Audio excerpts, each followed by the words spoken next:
Chapter 1. The Two Blades in the Storm. Imagine two swordsmiths standing before a burning forge during a violent storm. The first smith rushes his work.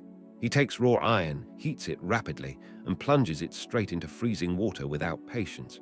The metal cracks down the center. When struck in battle, his sword shatters under pressure. He works endlessly, forging blade after blade, but every single one breaks. He is exhausted, frustrated, and unarmed. The second smith understands a different truth. He takes the exact same iron, but when the heat spikes, he does not panic. He folds the steel. He hammer forges the grain. He uses the extreme thermal energy of the forge not to destroy the metal, but to temper it. At the end of the storm, the first smith is left with a pile of broken scrap. The second smith holds a katana, a blade capable of bending under immense force without ever snapping. This is the psychological reality of the modern world. We are constantly subjected to emotional heat, unexpected chaos, and workplace friction. Most people operate like the first smith. When stress strikes, they react reflexively. They absorb the strike directly into their nervous system, allowing external events to shatter their focus. They spend their days emotionally exhausted, mentally drained, and perpetually on the edge of burnout. They believe the solution to their stress is to eliminate all external chaos, to find a life with no pressure, no confrontation, and no heat. But escaping heat in a volatile world is an illusion. The Japanese samurai understood this over 8 centuries ago. Through the code of Bushido and the discipline of forge tempering, they developed a system for mental survival. They did not pray for a calm world. They cultivated a mind that used conflict as raw fuel. In cognitive psychology, this is known as cognitive reappraisal. It is not positive thinking. It is not naive optimism. It is the surgical re-architecting of how your brain interprets threat and converts it into strategic leverage. Today, you will learn the art of the psychological forge. We are going to show you how to patch the structural fractures in your attention, redirect emotional heat, and build an unshakable mind, not by hiding from stress, but by mastering the internal chemistry of reframing. Chapter 2. The Trap of Reflexive Reaction. Why are we so easily broken by daily friction? Because we have surrendered the space between stimulus and response. When a sudden email arrives, when a market position moves against you, or when someone insults your work, your amygdala triggers an immediate physiological alarm. Your heart rate spikes, your breathing shallows, and stress hormones flood your bloodstream. In modern society, we rarely face physical predators, yet our nervous system treats an operational delay or an aggressive message with the exact same panic as a life or threatening attack. Corporations and algorithms are engineered to exploit this vulnerability. They thrive on instant reactivity. Notifications, urgent flags, and constant interruptions are designed to keep you in a state of high friction. When you react instantly, you lose agency. You are no longer navigating your day. You are merely absorbing impacts. This is reflexive damage. Every time you allow an external impulse to dictate your immediate emotional state, you inflict a microfracture on your cognitive architecture. By the end of the day, even small decisions feel overwhelming.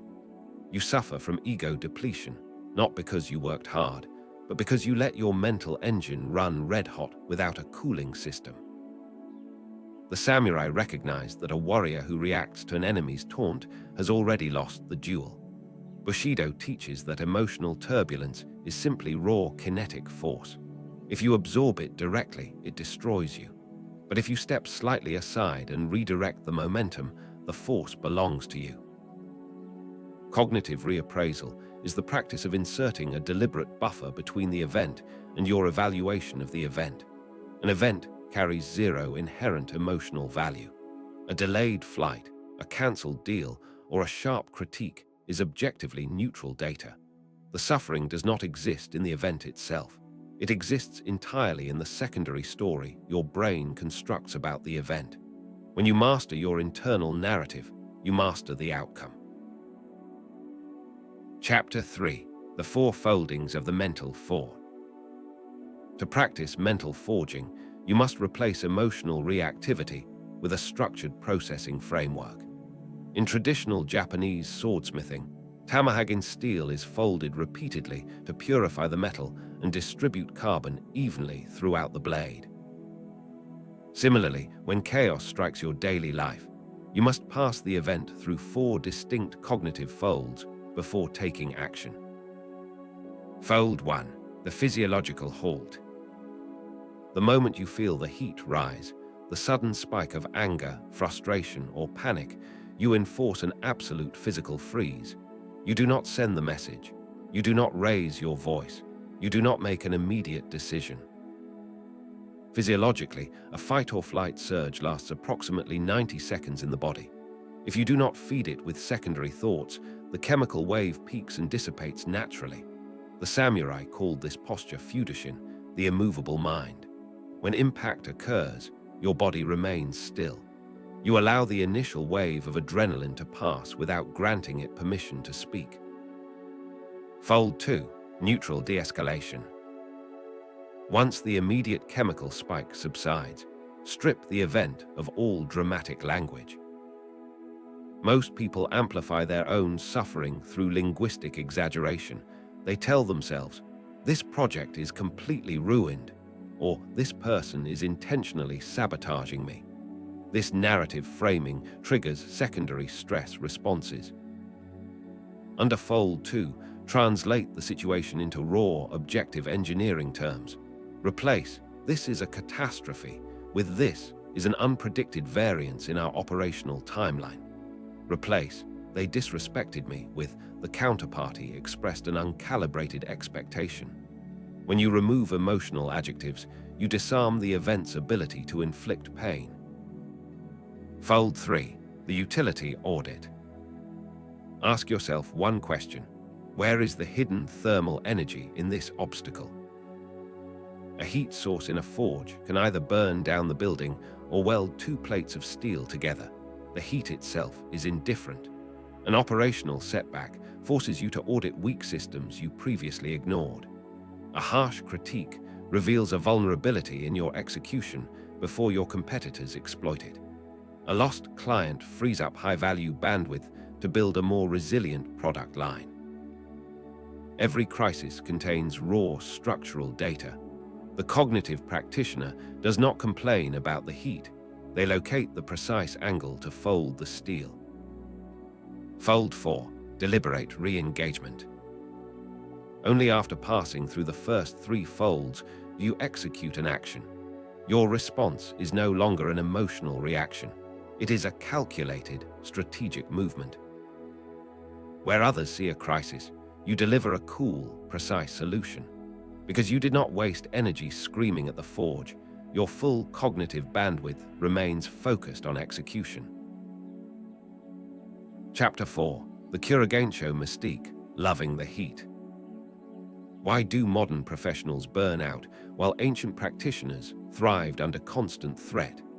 The difference lies in their relationship with discomfort. Modern culture sells the myth of perpetual comfort. We are told that happiness is a smooth path with 0 friction, 0 conflict, and 0 thermal stress. But when you build your entire lifestyle around avoiding discomfort, your tolerance threshold shrinks to near 0. A slight delay in traffic ruins your morning. A mild disagreement ruins your afternoon. You become fragile. In Japanese metallurgy, steel cannot transform into a katana while sitting in a cool room. It must enter the intense environment of the furnace. The heat is not a punishment inflicted upon the metal. It is the absolute prerequisite for structural density. The Stoics referred to this as ama fati, the love of fate. The samurai called it Kuroganesho, the spirit of forged iron. You must stop viewing difficulty as an unwanted interruption to your life. The difficulty is your life's ironwork. When an unexpected challenge hits your workspace today, do not ask, "Why is this happening to me?" Shift your internal dialogue immediately to, "This is the precise furnace heat required to temper my execution." When you welcome friction as training material, your posture flips from victim to craftsman. You no longer fear volatile environments because volatility is simply the raw inventory you use to build elite capacity. Chapter 5: The 7-Day Reframing Protocol. Knowledge without execution is merely intellectual distraction.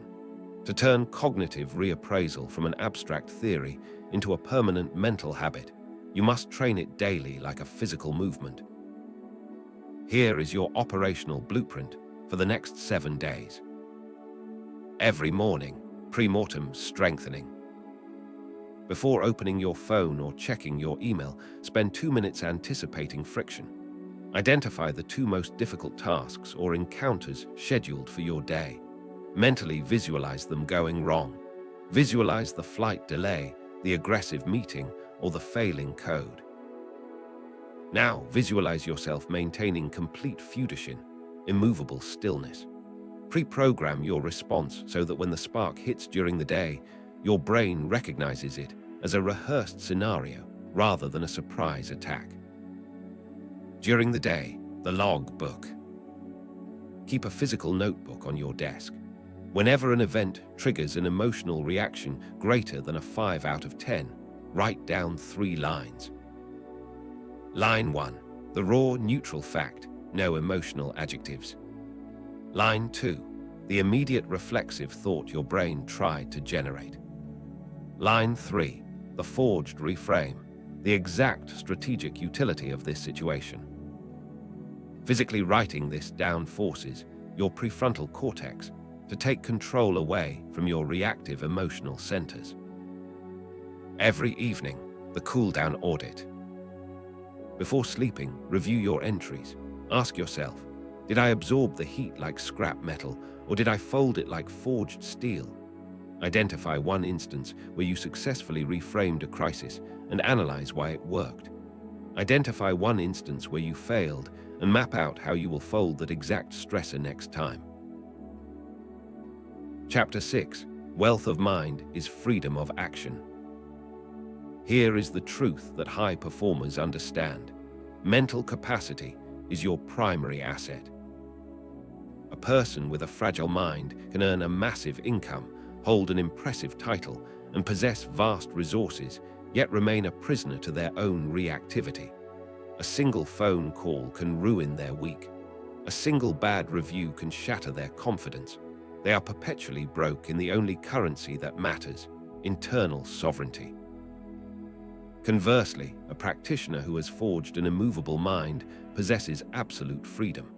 They can walk into high-stakes negotiations, economic downturns, or sudden operational collapses without losing clarity. They do not waste energy on panic, self-pity, or secondary friction. While others are screaming at the storm, they are quietly navigating their vessel through it. Your attention is your forge. Every thought you entertain, every reaction you permit, and every narrative you repeat is shaping the metal of your character. Stop leaving your forge unmonitored. Stop letting external chaos dictate your internal climate. Chapter 7: The Ledger of Tempered Steel. Your mind is a living ledger.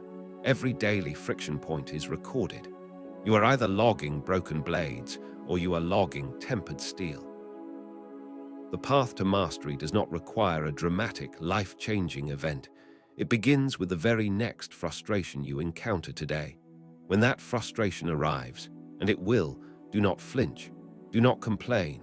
Recognize it for what it truly is, glowing red iron sitting on your anvil. Pick up the hammer of cognitive reappraisal, fold the thought, temper the reaction, forge the outcome. Chapter 8: Your Mission. We are initiating the 7-day reframing challenge right now. For the next 7 days, you will not allow a single operational frustration to pass without writing down its objective reframe. Use a notebook, a digital document, or your daily log. Look at your day today. Identify the single biggest source of friction currently draining your mental focus. State that friction point, and below it, write your single-sentence strategic reframe. Commit to the discipline. Master your mind, or let the world shatter it.